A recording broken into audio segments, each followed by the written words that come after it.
Hello and welcome to Mr. E's Watch Reviews. Uh, so it's been about a month since I got the Sugess. Um, Basically, we're going to do just a quick review. Let me grab me a polishing cloth because I've been wearing this bad boy. There's probably fingerprints and everything else all over it. I've got nothing but nice things to say about the watch. It's very, very comfortable. Uh, for this size case anyways. um you know Things like the Juno, where it has the smaller case, this is much more comfortable for me and my wrists, because of the much narrower lugs. So that's what I ultimately prefer, but you know they don't have a lot of those on Ali. Yeah, I mean, they do got a few types of homages that are like that, but you know overall, this thing, for being, what it's supposed to be, the 40 mil, um, it's it's very on point. Um, you know, the overall finishing of the watch is very nice, especially for the price point. I want to say I paid $220 for this watch, and there might have been a coupon or on one of the sales or whatever.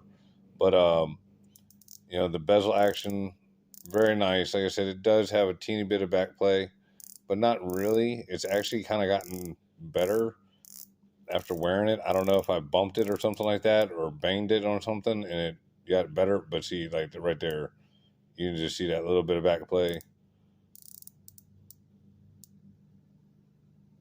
Yeah, you see how it moves back just a tiny bit. But I really like the way this bezel feels. Uh, it's nice and crisp. Some people might say it's a little light. I say it feels a little bit more on the luxury side. Um, you know, than a tool type watch, but at the same time, on a real Rolex, the bezel is very smooth and that kind of thing. And like I said, you guys can see, this watch has seen some action. I've gotten some scratches on it.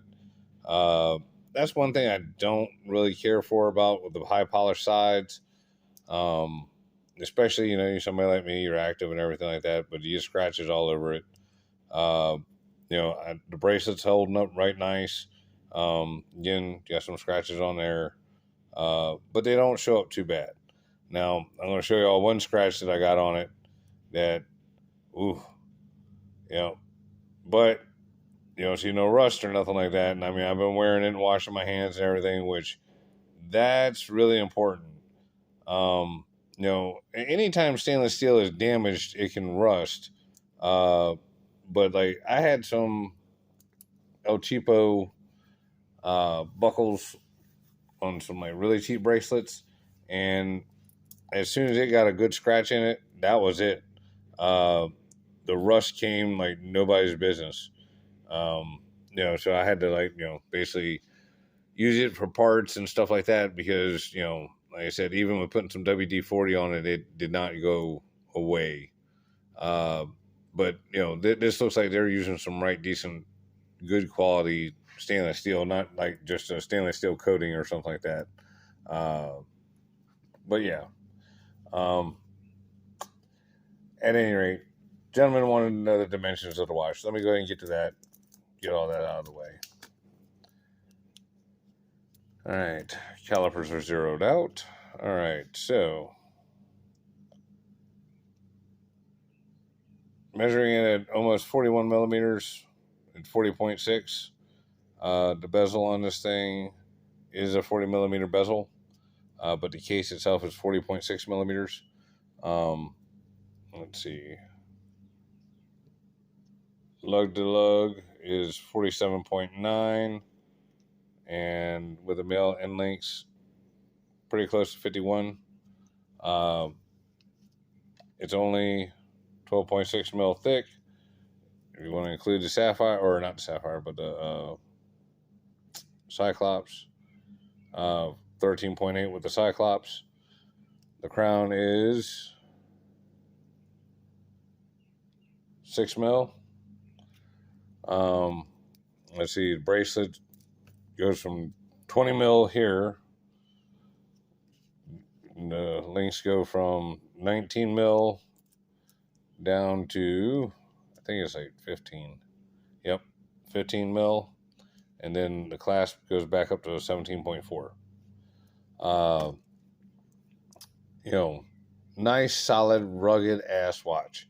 Like, I mean, this thing has been at the shop taking an ass whooping. You know, I mean, it is what it is. Where did all this stuff come from? Is that stuff in my bracelet? Sorry, you guys. There's no crap all over my thing. Must have been in my rag.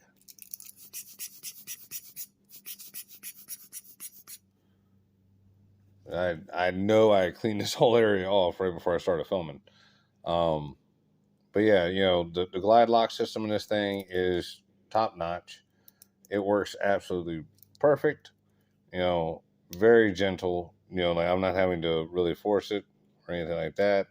You know, it could glide a little bit smoother, but I mean, all of these, you know, you gotta basically get it at the right angle of the dangle, and it just moves back and forth, no problem. And again, putting it back up, see, like it's not like no force, even coming back down. All I gotta do is just gently pull. You know, like on a lot of the cheap ones, you got to get your thumb underneath there and do it like that to kind of support it, to make sure you don't pull it too hard. Which again, that's not a bad way to do it, even on this one. But this glide lock system is banging. In another week or so, I'll actually be doing the review on this one, and then we're going to do a straight up battle royal between these two, because this right now is the reigning champ as far as this, you know, AliExpress lines go. But yeah, we're going to duke it out, because I think this one right here and this one right here, yeah, these are probably two of the best buys on AliExpress right this second. So I personally like this one the best because it has the high beat movement. You can get it with an NH35A just like this one. This one will run you about 220. This one with an NH35A is like 175. So that's already a winner in my book. There are some pros and cons between the two. You know, again, we'll go into that in that video, but be on the lookout for that. This is definitely by far one of my favorite watches. Just the color blue on the bezel is, you know, like really perfect. I really kind of wish they had this with the blue bezel, or not blue bezel, I'm sorry, blue dial also. That would have been just money. But yeah, like all in all, this is probably one of the by far best Submariner homages on AliExpress. You know, especially for being the bigger case and all that kind of stuff. Yeah. And again, mine's the high beat movement. I say spring for the, you know, the little extra and get the Seagull clone of the SW200. It's very badass. It runs very nice. Here, we'll actually throw it on a Timegrapher.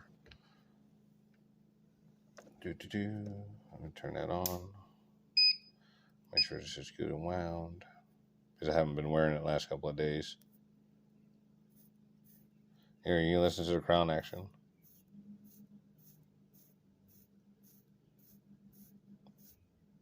Nice and smooth, nice and buttery.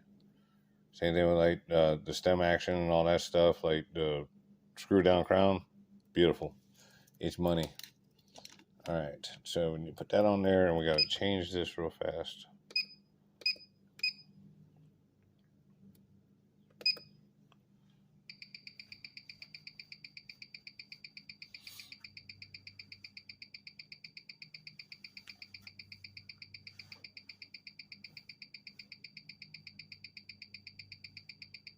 I'm trying to be quiet.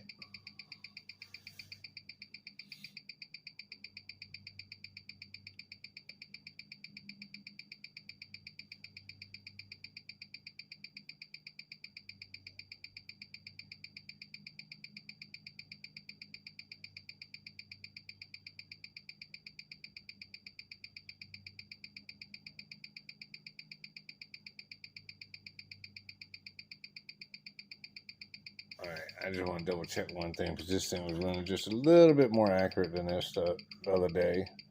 But again, that was the other day. I mean, this isn't bad. Like plus 10, plus 11 is very nice, but waiting for my compass to stop swirling.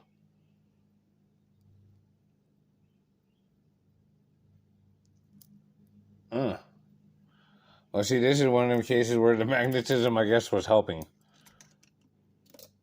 So I demagnetized the watch the other day, because, I checked it and they said it was running like plus 5, plus 6, nice and steady.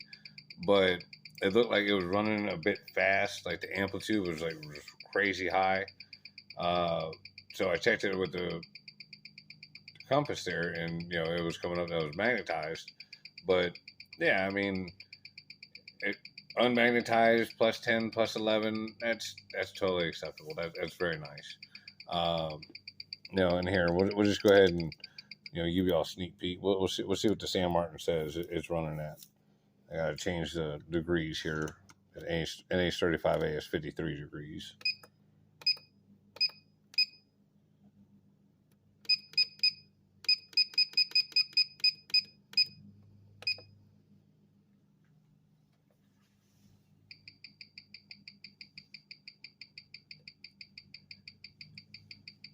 Oh.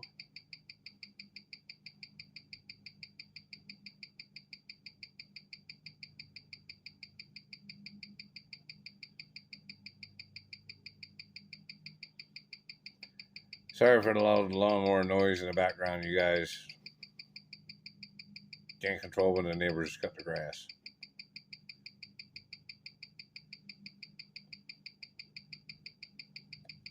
Now, see, that's just so crazy. And I know I don't have it mixed up, but I promise y'all, the other day I checked both of these watches and they were running the exact opposite. The San Martin was running plus 11 and the Sugess was running plus 6. But it is what it is. Either way, both of these watches run very healthy and are very accurate. The Sugess on wrist is definitely one of my favorites.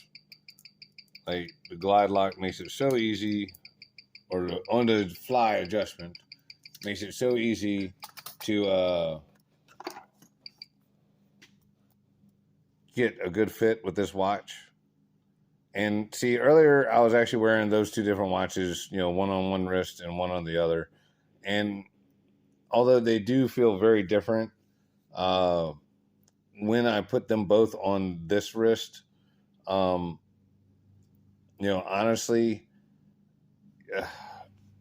this one feels more right. Just with the case shape and everything like that.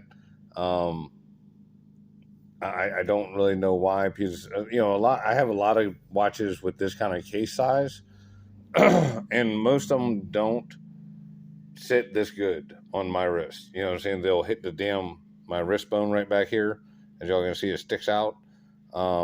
This one just misses it for some reason. Like it's cut just right or something. I don't know. Like it's real hard for me to explain, but it just does. And again, I got this thing pretty much almost cinched down as tight as it'll go. I got a 7-inch wrist. Oh no, it's going to click out. Now, when I do go all the way in with it, it does fit, but that's when it does bother the wrist bone. Like if I snug it up as tight as I go with the Janot, I can feel it pushing on that right there. So that's why we had the glide lock, and then that's why I can't live without it, because it's just one of them things. Like right there, and you see you got just one notch sticking out. Yeah, like that makes it fit just right. I got a smudge on it. No smudging the damn watches. But there you go. There's your size and dimensions, and yes, it does take an ass whooping and keep on ticking. So yeah, I definitely recommend this watch.